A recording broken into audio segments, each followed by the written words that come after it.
அரி உருவாகி அவர் எடுத்துட்ட வடிவம் இருக்கே, அரி சிங்க உருவம், அழகிய சிங்கமா வந்தார். வேற எந்த அவதாரத்திலையும் பெருமாள் இவ்வளவு அழகு கிடையாது.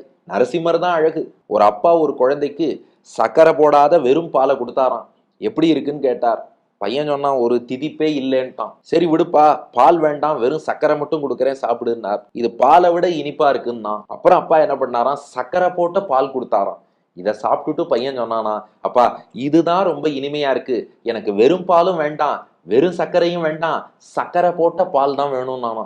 அதுதான் பெருமாளுடைய அறிவுருவாகி நரசிம்ம ரூபம் இருக்கே. அது எப்படிப்பட்டது அப்படின்னா, பெருமாள் மிருக வடிவத்துல பல அவதாரங்கள் எடுத்தார். சிங்கம் என்ற மிருகமும் கலந்த அந்த அவதாரம் இருக்கே, நரசிம்மர்கிட்ட ஈடுபட்டவன் பெருமாளுடைய மற்ற அவதாரத்திலேயே ஈடுபட மாட்டான். அதனாலதான் அழகிய ராமன்னு சொல்றது இல்ல, அழகிய கண்ணன்னு சொல்றது இல்ல, நரசிம்மரை தான் அழகிய சிங்கம்னு சொல்றோம். அவ்வளவு அழகா அவதாரம் பண்ணியிருக்காரே.